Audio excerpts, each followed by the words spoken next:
muy literal, a veces no es muy literal. Cuando dice el Salmo 2 y habla de aquellos, es uno de los últimos versículos, dice, honrad al hijo para que no se enoje. En hebreo dice, besad al hijo para que no se enoje. Y King James dice, besad al hijo para que no se enoje. ¿De qué está hablando? Debemos recordar que una forma de culto vigente hasta el presente es besar al objeto de nuestra adoración. Cuando yo era niño y era ¿cómo le llaman cuando levantan al niño?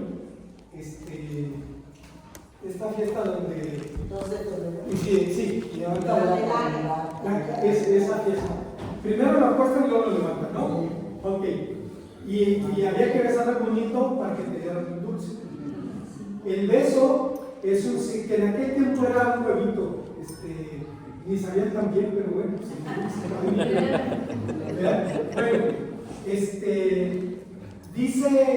dice Dios al profeta Isaías, al profeta Elías, perdón, en la cueva de Bethel, tengo 7,000 varones cuya rodilla no se ha doblado ante Baal y cuyos labios no lo han besado, porque era un acto de adoración.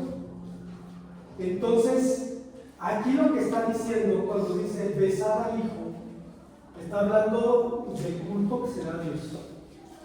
Es un salmo claramente mesiánico, pero un salmo en el que dice, conspirarán los reyes de la tierra y los príncipes contra el Señor y contra su ungido.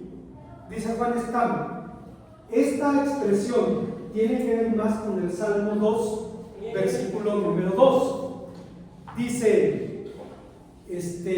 también, un pasaje con mucha presencia en el Nuevo Testamento, donde los reyes de la tierra se rebelan contra Yahvé y contra su ungido. Dice, la mención aparte de los reyes de Oriente sugiere que son un grupo distinto, aunque probablemente sean parte de los reyes del mundo. Los reyes del mundo entero pueden ser los mismos reyes de la tierra que siguen a la bestia en 6:15, 17:2, 10, 12 y 18, en 18, 3 al 9, 19, 19, etc. Pero se someten a Cristo en 1:5. Dice, es muy difícil hoy determinar exegéticamente si los partos y los reyes del mundo solo son enemigos mutuos o si son aliados entre sí contra el Imperio Romano, contra la Iglesia o contra Jerusalén. Las opiniones son variadas. Lo cierto, hermanos, es que los poderes pueden aliarse y luego desaliarse. ¿Qué pasó en la Segunda Guerra Mundial? José Stalin era el tío Joe en las películas de Estados Unidos. Cuando termina la guerra y ganan los aliados, entonces Stalin es un dictador. Churchill se rasga las vestiduras diciendo, un telón de acero ha caído sobre Europa, el mismo telón que él negoció que se iba a levantar. O sea, en Potsdam se reunieron y cómo se iban a repartir el mundo.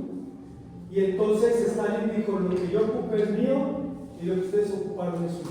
Era un acuerdo, pero ante el público un telón de acero se levanta para dividir Europa. Yo recuerdo todavía cuando lo del muro de Berlín, cuántas vestiduras se rasgaban y al final de cuentas tuvo que caer. ¿Qué quiero decir con todo esto? Que, hermanos, podemos tener diferentes posturas ante los hechos de la historia, diferentes matices, pero al final de cuentas los poderes humanos en algún momento se alían cuando conviene y pelean cuando conviene más. ¿Es así? Yo recuerdo en los 70, era el presidente Nixon, mandó a Henry Kissinger a China para tratar de sacar a China de la esfera soviética. De alguna manera lo logró. Tenía sus fricciones. De hecho, hubo episodios donde la Unión Soviética y China pelearon en sus fronteras. pero sabían que no pueden ir más allá. Bueno, trata de sacar a China de la esfera soviética, traerla a su lado, porque le convenía traerla a su lado, y tan mal cálculo hizo que trasladó toda su industria a China, toda. Estados Unidos se desindustrializó. La idea era una idea estúpida, perdón. Este es el fin de la historia se acabó, ganamos. Y como nosotros ganamos, somos el único poder en el mundo. Y mientras Rusia se estaba recuperando y China estaba emergiendo. Y a la vuelta de la esquina, los chinos nos robaron nuestros trabajos, los mexicanos nos robaron. Ustedes mandaron sus fábricas para acá porque le pagan una décima a los chinos y a los mexicanos de lo que le pagarían a los mexicanos. O sea, los mexicanos no vinieron a robarse el trabajo, ustedes los mandaron para allá. Y de pronto, hermanos, el país se encuentra en una situación bien complicada. Dividido internamente, hay una tensión entre izquierda y derecha en Estados Unidos brutal, con el extra de las armas. Allá cualquiera tiene armas, y cualquier chifladito puede hacer lo que quiera con ellas. A mí casi me infarto cuando fui la primera vez a predicar a Red House y vi que los diáconos estaban allí en la oficina levantándose el pantalón y con esas pistolas en la boca. ¿Quién es el pastor? Es parte del grupo de seguridad, porque aquí cualquier loquito pasa y te rafarea, o se mete y mata al pastor sin ningún problema. Creo que hace como un mes y medio pasó eso. Llegó alguien con esa intención y se lo echaron antes de que pudiera lograrlo. La nación cristiana, sí, o sea, bien polarizada. Los poderes, hermanos, pueden aliarse cuando conviene y pelear cuando conviene más. Entonces, las preguntas de Juan están si son poderes que son aliados o no. Me recuerda a aquel vigía que estaba en la muralla y le dice a su comandante: vienen muchos corriendo para acá, ¿son amigos o enemigos? Yo creo que son amigos porque vienen juntos. Hermanos, podemos especular, pero no hay una base exegética que nos lleve a una única postura dogmática. Por eso, si mi hermano es premilenialista y cree en el rapto, y mi otro hermano no es premilenialista y no cree en el rapto, son mis hermanos. Porque la salvación no depende de eso, de lo que creen. La salvación depende de la fe en Cristo. Podemos tener diferentes ideas respecto a la escatología, pero al final todos estamos de acuerdo en una cosa: el Señor va a venir, Dios va a consumar la historia y va a lograr sus propósitos eternos, pésele a quien le pese.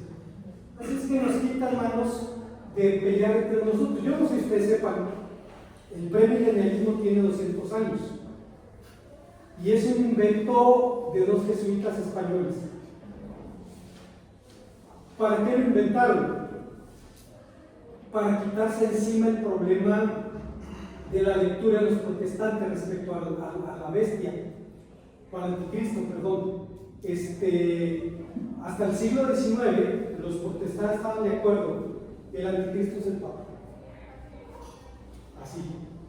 Y entonces la Iglesia Católica dijo: no, hay que poner la mirada en otro lado, y creó el premilenialismo, y hermanos, les resultó. Estamos divididos ahora por eso. Hay quien ve cualquier cosa que pase en Israel y piensa: Israel es el reloj de Dios. Hermanos, ninguna nación como tal es el pueblo de Dios.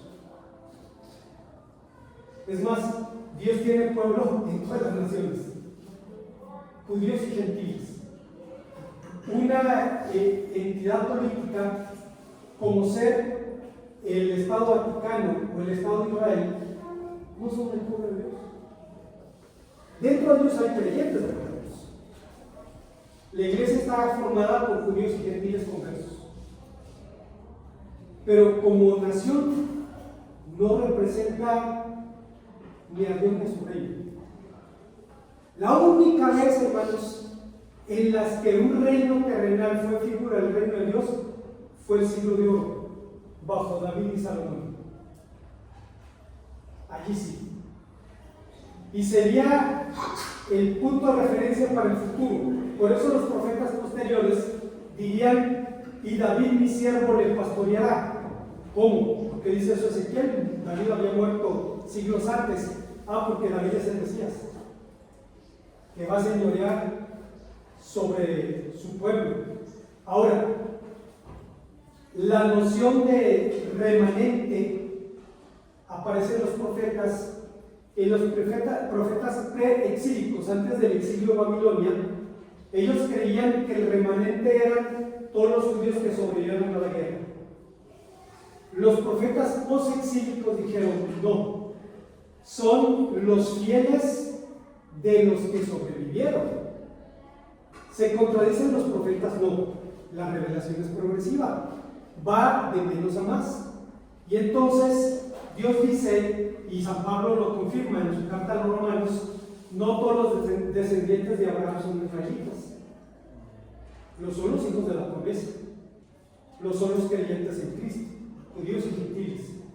Pero ninguna nación como tal, ningún estado, representa el pueblo de Dios. Creo que es claro en la palabra del Señor que ningún estado, ningún país como tal va a representar a Dios y a su reino. Sí, Dios habla de un reino de sacerdotes y gente santa, formado por gente de todos los lugares donde Dios nos llama. ¿Qué tenía que ver usted, qué tenía que ver yo con la fe de Israel, con la esperanza en el Mesías, con la Biblia? Nada.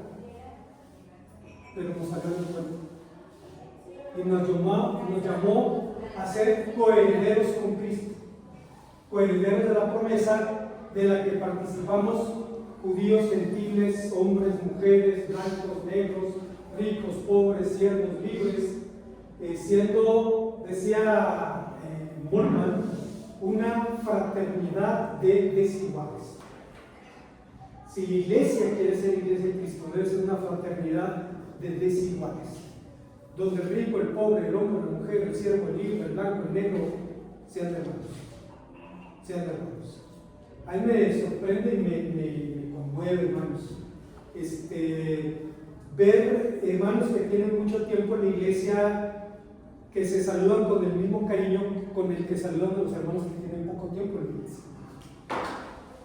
Hay gente a la que usted conoce desde hace 30 o 40 años, hay gente que tendrá un año y es su hermano. Es su hermano. Decía Fabiola, cuando conoció a Jorge y empezaron a relacionarse, él estaba fuera de los caminos de Dios y ella no era cristiana. Fue el tiempo en que él se apartó de la iglesia y finalmente el Señor lo trajo de regreso.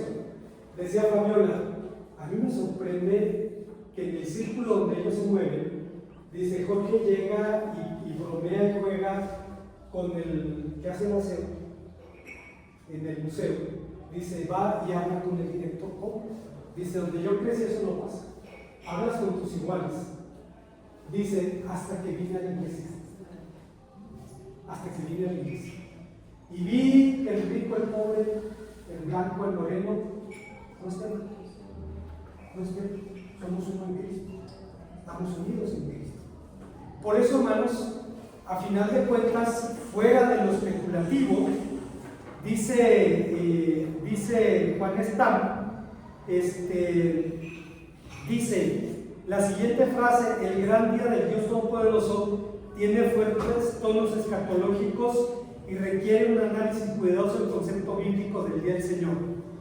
Es probable que el término día de Yahvé tuviera su origen en conceptos de la guerra santa, ya que muchos pasajes, igual que en Apocalipsis, hablan de la llamada batalla y la movilización de tropas. Miren, hay un libro apasionante que termina con una nota trágica, el libro de los jueces. ¿Qué dice el último versículo del libro de los jueces? En aquellos días no había rey en Israel y cada quien hacía lo que le venía en gana.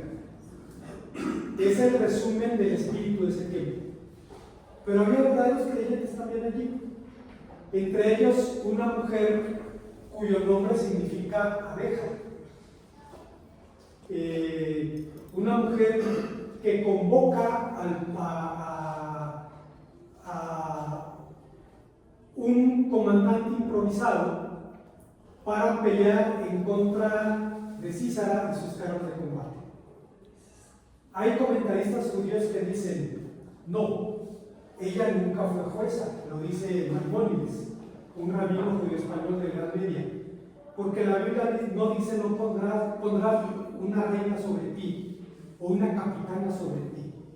Todos los puestos magisteriales son para hombres. Bueno, estoy de acuerdo en eso, pero el que Dios proceda de esa manera, lo diga en su ley, lo limita a él para levantar a una mujer como sierva suya, ¿no?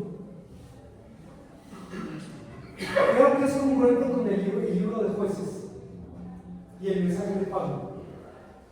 Dios escoge a lo débil del mundo y a lo vil del mundo y a lo que no es para deshacer a lo que es. Levantó al hijo de una prostituta como juez. Levantó a el hijo de un hombre poco práctico, como decimos en el norte. Estoy hablando del papá de Sansón. Usted recuerda la historia. Se le aparece el ángel a la madre de Sansón y la mujer dice, ¿cómo quisiera que Dios le dijera lo mismo a mi marido? Vaya contra el marido. Y el marido dice, quisiera que el ángel viniera y le dijera lo mismo. Pues el ángel viene y le dice lo mismo. Cuando ofrece un sacrificio, se enciende el fuego y el ángel sube al cielo del fuego. El padre de Sansón dice, nos vamos a morir, porque hemos visto al ángel de Dios. Y la mujer, y aquí hay un mensaje tremendo, hermano, respecto a la naturaleza masculina y femenina. La mujer es más intuitiva. La mujer percibe con todos los sentidos. La mujer le puede decir al marido, te están coqueteando. ¿Quién? No quieres que te lo diga, ¿verdad? Pues no te lo voy a decir. Hermanos, y eso sumado al hecho de que las mujeres usan la mirada periférica, nada más. Eso es un escáner. Saben si los zapatos van con la blusa, o sea, y pueden ver las intenciones de una persona con una mirada. Bueno, ahí están Jueces. Nos vamos a morir porque vimos al ángel de Dios.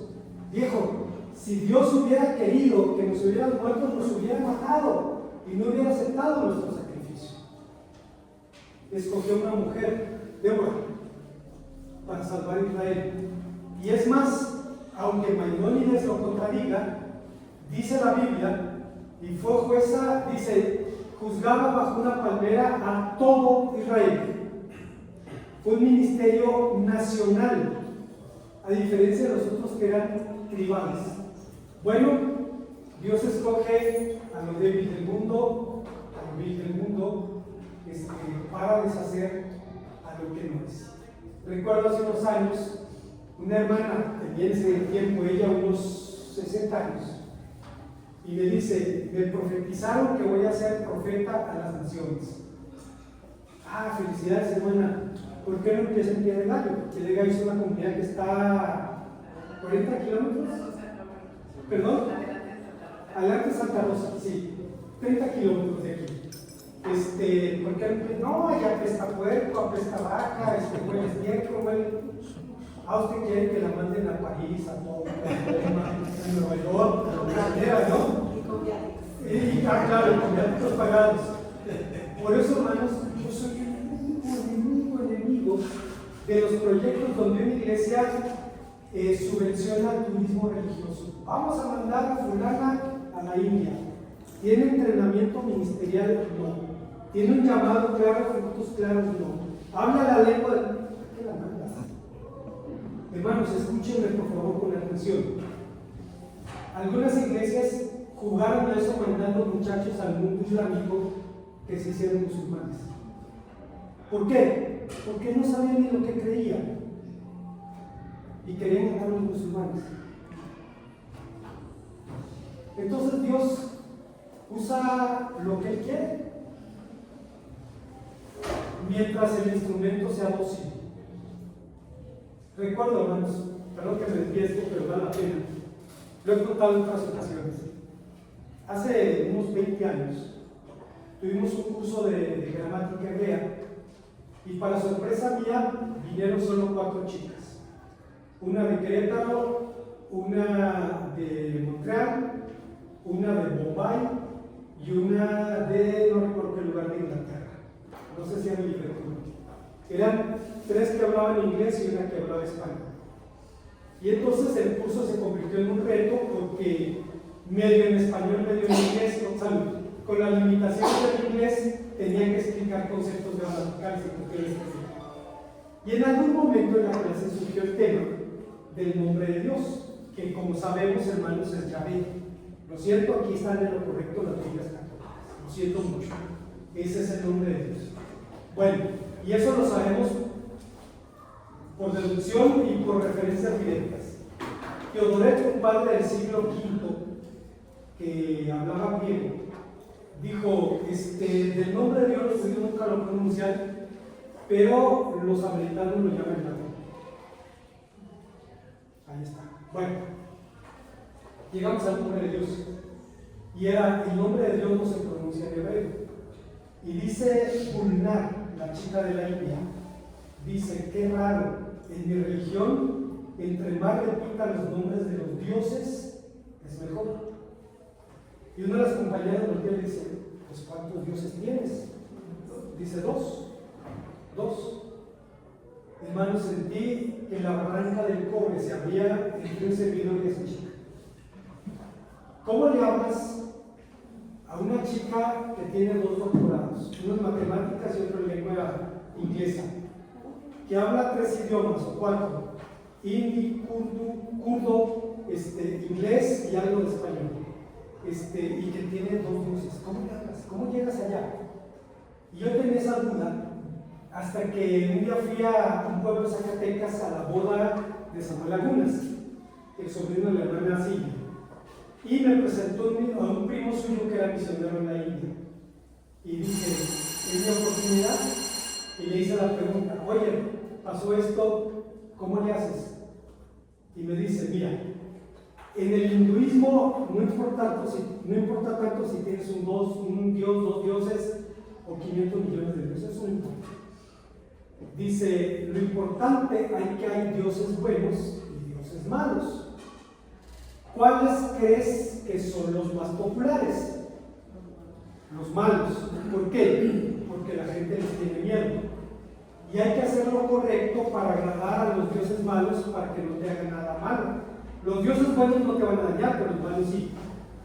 Y dice, y cuando esa gente descubre que hay un solo Dios, que es amor, dice, su corazón sufre una inundación. El amor de Dios se apodera de ellos. No tienes que agradarle para que te ame, Él ya te ama. No tienes que dejar de hacer nada para que te ame. No tienes que empezar a hacer nada para que te ame, ya te ama. Pero te ama tanto que no te va a dejar así. Te va a cambiar a la imagen de su Hijo Jesucristo.